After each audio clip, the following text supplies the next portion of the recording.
All right, what's up, Hoopheads? Loaded show for you guys today, and we're talking about 5 NBA teams that must make a blockbuster trade in order to contend for the NBA title this season.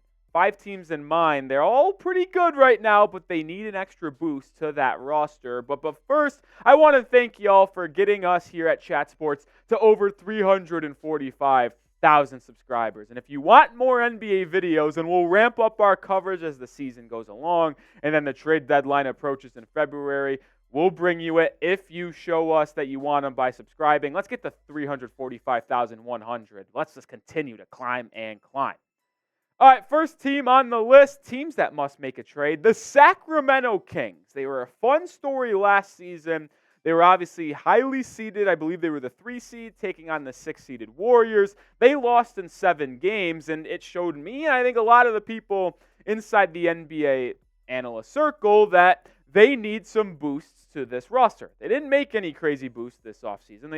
They signed that European League MVP Vezenkov, but that's really all they did. The latest report, by the way, so this isn't just me making up smoke, that the Kings need to make an upgrade because they know it as well. They're active in the trade market, and they're looking to get a star, not just minimal pieces, a star. Our guy Shams Charania was the first to break it down. He said, in quotes, they're going to be involved in every star player. Pascal Siakam, OG Annunoby, maybe even Zach LaVine. And when you think of their roster, it's pretty clear to me if they want to get over the hump, they need to upgrade their roster. You've got the 2 key centerpieces of De'Aaron Fox and Domantas Sabonis. The big man plays like a Nikola Jokic light. De'Aaron Fox, one of the quickest point guards in the league. If he's able to develop more of a jump shot, I think that's what takes this Kings roster to the next level. But when you think about the rest of their team, Monk, Mitchell, Ellis coming off the bench, I like them.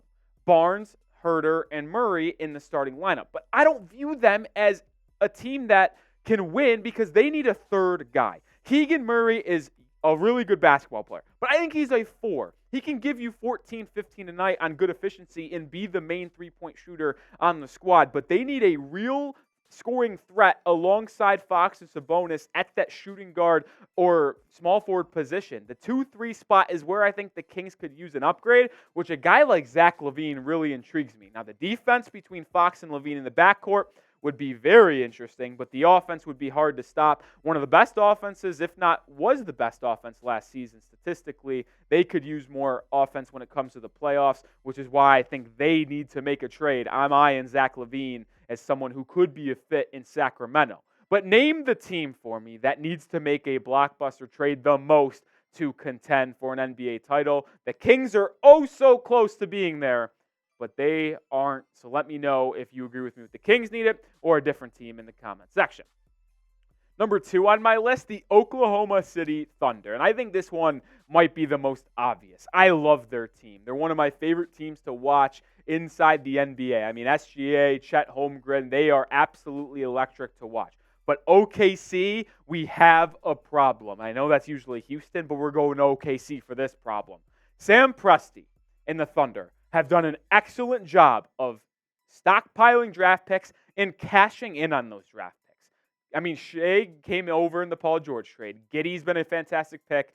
Jalen Williams out of Santa Clara. Obviously, Chet Holmgren. And even the pick of Cason Wallace and Isaiah Joe have been good. But the one problem they have, under the new CBA rules, they aren't going to be able to pay all of their guys. I mean, you really think about the new CBA. You can maybe pay 3 guys top dollar. Shai's obviously going to earn a big contract coming up again. Chet looks to be on track to get a max contract. So who is it going to be between Giddey, Jalen Williams? That's the main question. And they have good depth, but I think they need more depth plus one more star. And when I just proposed that question of is it going to be Giddey or Jalen Williams who gets that big contract, I think Josh Giddey is the odd man out. Well, I actually like Josh Giddey a lot. But the problem I have with Giddey is that he doesn't fit this roster. What does Giddey do best? He playmakes for others, drives to the rim, and acts as a more big point guard at 6'8", than which he is. But SGA handles the rock. So the two of them in the backcourt, I think, will cause issues in the postseason because one of them has to play off ball. And I don't know if Giddey's able to do that to be fully effective.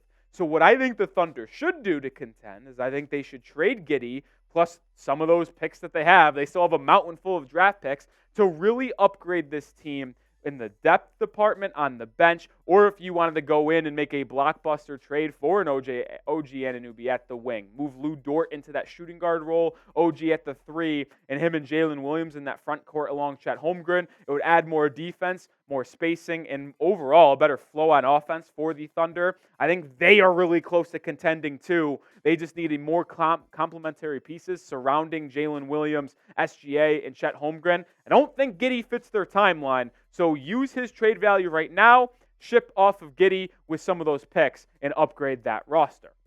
Before we get into the final 3 teams, I want to shout out Prize Picks, my favorite daily fantasy sports platform in North America. It's daily fantasy sports made easy. You don't have to play pros or sharks. You just choose more than or less than on 2 to 6 player stat projections, and you could win up to 25 times your money. One thing that I love about Prize Picks, you can combine sports. And I just don't mean in one selection. They have cool promos where you can take, for example, Travis Kelce catches and LeBron James threes. So you could be more than or less than 8.5 Kelce and LeBron James threes. It's a really fun thing to do. It makes watching sports more fun, which I didn't even think was even possible. But if you remember, I actually made some picks for the beginning of the season. I took Anthony Edwards more than 26 points per game, more than 21.8 points per game on Paolo Banchero, and more than 9.3 rebounds for Bam Adebayo. Bam's currently at 10.2 rebounds a game, so I love where I'm at there. And 25.8, so he's right on that line. And then Paolo Banchero needs to step it up. He's averaging just above 19 a game. He needs to start scoring. But you can take my picks, you can fade my picks, but whatever you do, go to prizepicks.com/CLNS and use code CLNS to get that first deposit match up to $100. It's daily fantasy sports made fun. I play it every single day. Join me at prizepicks.com/CLNS. The third team, the Miami Heat. And they started off rough this year. 1-4 for Miami. But ever since then, they've got hot. They have a record of 9-5 right now. Obviously, they are always going to be in the NBA rumor mill for a star. And they are currently in a very weird spot, a predicament, if you will. Their biggest need, a star point guard. Obviously, they were heavily in the Damian Lillard sweepstakes. Most of us, including me, thought Damian Lillard was going to be part of the Miami Heat come this season. He's not. So what do the Heat do from here? There isn't any point guard out there to go trade for as we currently sit. But when you look at this Heat rotation, they're starting Kyle Lowry, Hero, Butler, Highsmith, and Bam when they're fully healthy. Duncan Robinson has filled in for Hero for the past couple weeks with his sprained ankle. But the bench has been solid. Caleb Martin's very dynamic. Jaime Jaquez Jr., the rookie out of UCLA, has just been terrific. And over the last 6 games, Duncan Robinson has averaged 20 points per game. But do we really think that this team would be able to win an NBA title right now? Probably not, right? Like, I might be the biggest Heat fan there is. And I don't really think they have a chance to win an NBA Finals with this roster. But the question is, are you trading Tyler Hero for someone this season to help get you over the hump? Like I mentioned, there's no point guard on the market right now. That's their biggest need. So the only players they could get is a Pascal Siakam, an OG Annunoby, a Zach LaVine. And I don't know if I'd be willing to trade Tyler Hero for that if I was the Miami Heat. So I don't think it makes any sense, and which is why I believe the Heat are in a tough spot. They are rumored for Zach LaVine, but with his struggles and decline this year, and Tyler Hero, when he's been healthy and on the court, been putting up better numbers than LaVine, would you even trade Hero for LaVine? I don't think you would, but they will be consistently mentioned in the Zach LaVine trade rumor. So I'll ask you, call the shot. Will the Heat make a blockbuster trade for Mr. LaVine down in the Windy City? Type Y for yes, type N for no. Let me know y'all thoughts in the comments section. Fourth team, the Dallas Mavericks. A team that, just like the Miami Heat, have gotten off to a pretty good start, but their roster, to me, doesn't seem like one that could win it all. Obviously, Luka and Kyrie have just led this Mavericks team to one of the most prolific offenses in the NBA, and they've been outscoring opponents. But the problem is, they're not the best defensive team, and they need a big man bad. And I mean bad with a capital B. You look at their rotation and you're thinking to yourself, well, why is even Derrick Jones Jr. starting? But he's been terrific from Dallas. The rookie out of Duke, Derek Lively, has been really, really good. The problem is, are you going to trust a rookie in the playoffs against Anthony Davis, against Nikola Jokic? I don't think you are. Sure, some of the bench pieces for Dallas has been good, but the big man spot is where I'm looking for. If you're able to make a blockbuster trade for a really decent center, move Lively up to the bench where he can just be that athletic big man coming off the bench in a change of pace role, that would suit the Dallas Mavericks really good. And when I'm thinking big men that could be on the block, I think Miles Turner, but the way Indiana's playing right now, maybe he stays put because they're on track to have one hell of a season. Talk about Indiana for a second. That basketball game, I'm filming this the day after 157 to 152 against the Atlanta Hawks. What happened to the game I love? This is disgusting basketball. 157 to 152. Get a grip, Adam Silver. All right, back to the Mavericks. Nick Claxton could be a perfect addition for this Mavericks team. Big man who's a D-point candidate from last year before KD and Kyrie left Brooklyn. The Nets are really struggling right now. Could Dallas swoop in for Claxton? I love that fit. They've made a deal in the past. And then Clint Capella with the Atlanta Hawks is also a person who could come down to Dallas. But I have my eyes on Nick Claxton as the person that would be a perfect fit for the Mavericks to potentially get them over the hump. Fifth and final team on today's video, the New York Knicks.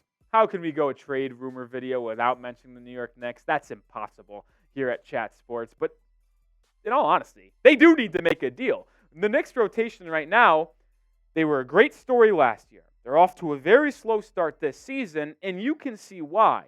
Jalen Brunson and Julius Randle were terrific last season for the Knicks, but they need that third guy. They need a more consistent scorer. They were hoping it was going to be RJ Barrett. He's been good when he's played. The problem is he really hasn't played that often, been dealing with migraines. But when it comes to the postseason, they need a more consistent scorer. And that's why, if I had to make a prediction, or just say, if I had my crystal ball and I could line up the best possible trades inside the NBA, I think Zach LaVine would be the perfect fit in New York. Put him next to Jalen Brunson. Let Brunson still score 20-plus a night, but he's able to be more of a facilitating point guard rather than having the scoring fall all on his shoulders. You can facilitate for LaVine. He can be your leading scorer. He can be your second leading scorer. A day that Julius Randle's cooking, well, LaVine can now fall to that 3-scoring spot. I think LaVine is a perfect fit in the Big Apple. But final thoughts, the 5 teams I mentioned, Kings, Thunder, Heat, Mavericks, Knicks. I don't think any of those 5 teams could win the NBA title this season without making a significant boost to their current roster, whether it be needing a scorer, a wing defender, a big man. Every team that I named needs something, and there are players out there potentially to make a deal for. I think a blockbuster trade should be in order for all 5 of those teams. Obviously, all 5 won't make one, but I'm willing to bet 2 or 3 of that list does make a deal that is pretty significant at the NBA trade deadline. Prediction time, though. Those 5 teams I don't think can win NBA Finals right now unless they make a deal, but I want to know who can win the NBA Finals and who will win the NBA Finals this season. Will be the Nuggets repeating? That's kind of where I lean right now if I had a gun to my head. That'll do it for today's show. Appreciate y'all tuning in throughout the entire video. If you want more NBA news, rumors, analysis, funny content as well, I'm on Twitter at Nick_Rohloff. Give me a follow over there. And if you DM me that you know ball, I'll even give you a follow back.